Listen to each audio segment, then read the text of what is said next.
10사람이 기브아에 와서 사울에게 말하여 이르되 다윗이 광야 앞 하길라 산에 숨지 아니하였나이까 하매 사울이 일어나 10광야에서 다윗을 찾으려고 이스라엘에서 택한 사람 3,000명과 함께 10광야로 내려가서 사울이 광야 앞 하길라 산 길가에 진치니라. 다윗이 광야에 있더니 사울이 자기를 따라 광야로 들어옴을 알고 이에 다윗이 정탐꾼을 보내어 사울이 과연 이른 줄 알고 다윗이 일어나 사울이 진친 곳에 이르러 사울과 넬의 아들 군사령관 아브넬이 머무는 곳을 본즉 사울이 진영 가운데 누웠고 백성은 그를 둘러 진쳤더라. 이에 다윗이 햇사람 아히멜렉과 수루야의 아들 요압의 아우 아비새에게 물어 이르되 누가 나와 더불어 진영에 내려가서 사울에게 이르겠느냐 하니 아비새가 이르되 내가 함께 가겠나이다. 다윗과 아비새가 밤에 그 백성에게 나아가 본즉 사울이 진영 가운데 누워 자고 창은 머리곁 땅에 꽂혀 있고 아브넬과 백성들은 그를 둘러 누웠는지라. 아비새가 다윗에게 이르되 하나님이 오늘 당신의 원수를 당신의 손에 넘기셨나이다. 그러므로 청하오니 내가 창으로 그를 찔러서 단번에 땅에 꽂게 하소서. 내가 그를 2번 찌를 것이 없으리이다 하니 다윗이 아비새에게 이르되 죽이지 말라. 누구든지 손을 들어 여호와의 기름 부음 받은 자를 치면 죄가 없겠느냐 하고 다윗이 또 이르되 여호와께서 살아계심을 두고 맹세하노니 여호와께서 그를 치시리니 혹은 죽을 날이 이르거나 또는 전장에 나가서 망하리라. 내가 손을 들어 여호와의 기름 부음 받은 자를 치는 것을 여호와께서 금하시나니 너는 그의 머리 곁에 있는 창과 물병만 가지고 가자 하고 다윗이 사울의 머리 곁에서 창과 물병을 가지고 떠나가되 아무도 보거나 눈치채지 못하고 깨어있는 사람도 없었으니 이는 여호와께서 그들을 깊이 잠들게 하셨으므로 그들이 다 잠들어 있었기 때문이었더라. 다윗은 광야에 있습니다. 광야는 2가지의 측면을 가지고 있습니다. 거룩하고 아름다운 면이 있는가 하면 아무것도 예측할 수 없는 위험한 곳이 광야입니다. 하나님께서는 아름다우면서 위험한 곳인 광야에서 다윗을 훈련시키십니다. 광야는 다윗에게 테스트, 훈련의 장소이면서 동시에 템테이션, 유혹의 장소입니다. 사탄은 광야에서 다윗을 유혹하였습니다. 원수 사울의 얼굴을 떠올리게 하며 억울함과 증오를 생각하라고 끊임없이 유혹합니다. 하지만 다윗은 사울의 얼굴을 바라보지 않고 하나님의 얼굴을 바라봅니다. 그리하여 하나님의 시험에 멋지게 합격합니다. 오늘날 우리들도 지리적인 광야는 아니지만 상황적인 광야에 갇혀 있습니다. 현대 문명의 도시 안에서 살아가지만 우리들도 다윗처럼 상황적인 광야에 처해 있습니다. 바로 코로나라는 광야입니다. 이 광야를 통해서 어떤 이는 이전보다 더 좋아진 상태로 혹은 어떤 이는 이전보다 나빠진 상태로 나올 수 있습니다. 우리는 상황적인 광야에서 성장하기도 하지만 퇴보하기도 합니다. 다윗은 더 나아졌습니다. 다윗은 더 성장하였습니다. 오늘 본문을 보면 다윗은 광야의 전문가가 되었습니다. 다윗은 쫓겨다니며 광야라는 광야는 모두 다 다녀보았습니다.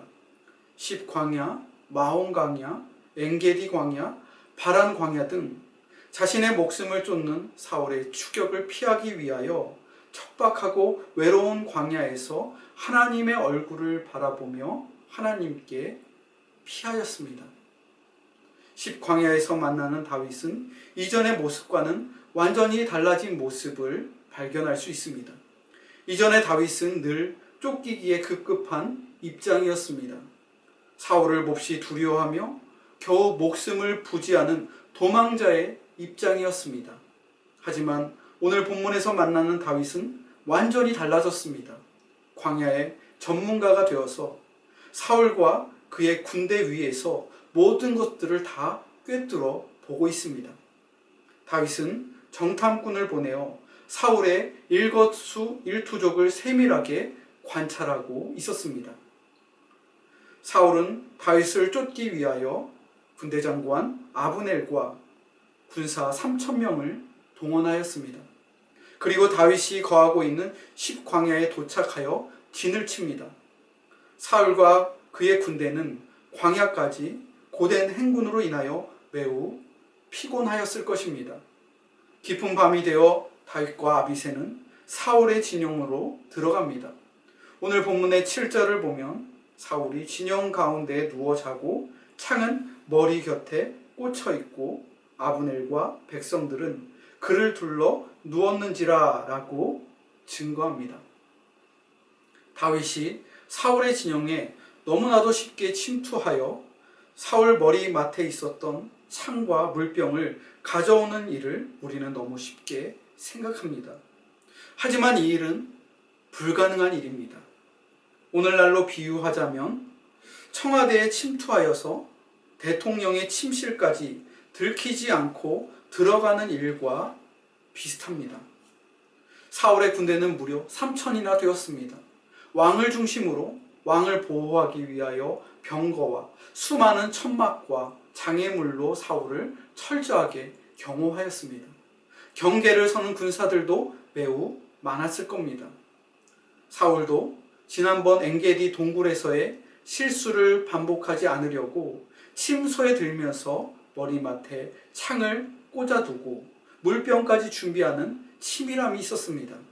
하지만 하나님께서 한번 개입하시면 인간의 모든 계획과 준비는 다 허사로 돌아갑니다. 본문의 12절입니다. 다윗이 사울의 머리 곁에서 창과 물병을 가지고 떠나가되 아무도 보거나 눈치채지 못하고 깨어있는 사람도 없었으니 이는 여호와께서 그들을 깊이 잠들게 하셨으므로 그들이 다 잠들어 있었기 때문이었더라. 하나님께서 다윗을 지켜주시기 위하여 한 사람도 깨어있지 못하도록 모든 사람이 깊이 잠들게 하셨습니다. 거의 혼수 상태나 마찬가지로 보면 됩니다.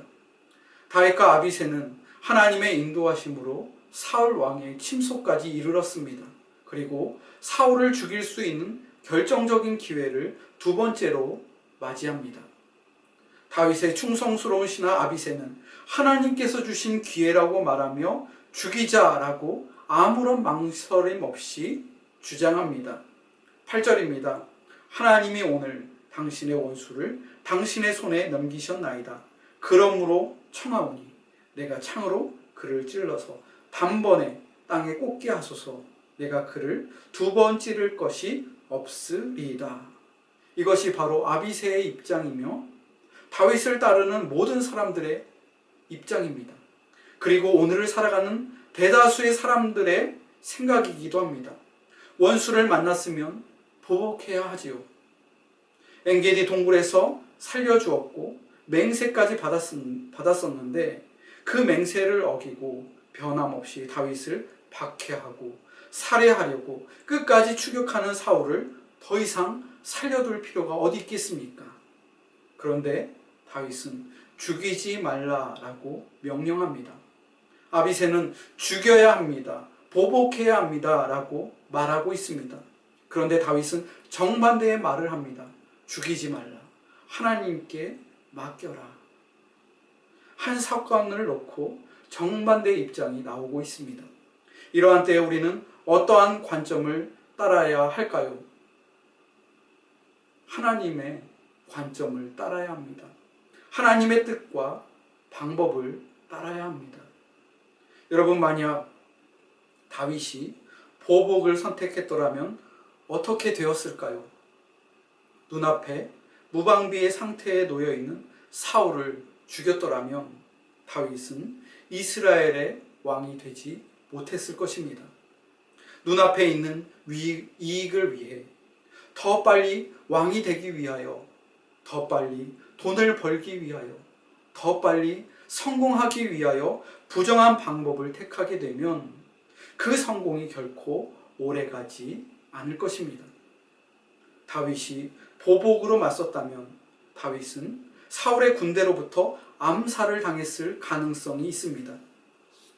이스라엘이 둘로 나뉘어서 반쪽짜리 왕이 됐을 수도 있습니다. 다윗은 보복이 아니라 은혜를 선택합니다. 다윗은 보복이 아니라 관용을 선택하였습니다. 이것이 바로 복음의 입장입니다. 다윗은 사울을 여호와의 기름 부음을 받은 사람이기에 하나님께서 친히 보복하시리라 라고 고백합니다. 아마도 사무엘상 25장에 어리석은 나발을 통해서 이 믿음이 더욱더 확고해졌을 것입니다. 분노와 보복의 눈에 먼 다윗의 눈에서 비늘이 벗겨지고 은혜와 사랑을 회복하였을 때 하나님께서 친히 나발을 치셨습니다. 다윗의 손을 깨끗하게 지켜주시고 그의 악행을 그의 머리에 돌리셨습니다. 이 경험과 믿음으로 다윗은 하나님께서 친히 갚아주시리라고 고백할 수 있었습니다. 그러므로 다윗은 원수 사랑을 선택합니다. 어떻게 원수를 미워하지 않고 사랑할 수 있을까요? 불가능한 일입니다. 그래서 구약의 율법은 이웃 사랑까지만을 이야기합니다. 유대인들은 지금도 원수를 사랑하지 못합니다. 이웃까지만 사랑합니다. 이슬람 역시 율법이 있는데 그들도 이웃까지만 사랑합니다. 원수는 미워합니다. 하지만 예수님께서는 원수를 사랑하라 라고 말씀하셨습니다. 원수를 사랑하며 너희를 박해하는 자를 위하여 기도하라 라고 가르치셨습니다. 사도 바울 역시 원수 사랑을 동일하게 증거합니다. 다윗은 구약의 인물이었지만 복음의 신앙, 복음의 정신을 깨달은 사람입니다. 다윗은 자신의 원수인 사울을 사랑하였습니다. 그 심판을 오로지 하나님께 맡겼습니다. 어떻게 원수를 사랑할 수 있을까요? 우리의 생각으로는 또한 우리의 의지로는 불가능한 일입니다. 우리의 인격으로도 원수 사랑은 불가능한 일입니다. 그래서 하나님의 얼굴을 바라봐야 합니다. 사울은 광야에서 오로지 다윗을 살해하려고 증오심으로 불타오르며 다윗을 쫓았습니다. 하지만 다윗은 원수인 사울의 얼굴을 바라본 것이 아니라 사랑으로 자신을 보호하여 주시고 감싸 주시는 하나님의 얼굴을 바라보았기 때문에 사울을 용서할 수 있었습니다. 다윗은 광야 속에서 변함없이 하나님을 사랑하며 이웃을 사랑하며 원수까지도 사랑하였기에 이스라엘 역사상 가장 존경받는 왕이 될 수 있었습니다. 사랑하는 성도 여러분, 오늘날 우리는 코로나라는 상황적인 광야 안에 갇혀 있습니다. 이러한 상황 속에서 어떤 이들은 불평과 불만과 분쟁으로 반응합니다. 하지만 다른 이들은 다윗처럼 하나님을 더욱 가까이 합니다. 우리가 믿고 따르는 교회는 하나님 사랑, 이웃 사랑의 종교이자 원수 사랑의 종교입니다. 악에게 지지 마시고 선으로 악을 이기는, 이웃을 사랑하며 원수까지도 사랑하는 다윗과 같은 참된 성도들이 되시기를 바랍니다.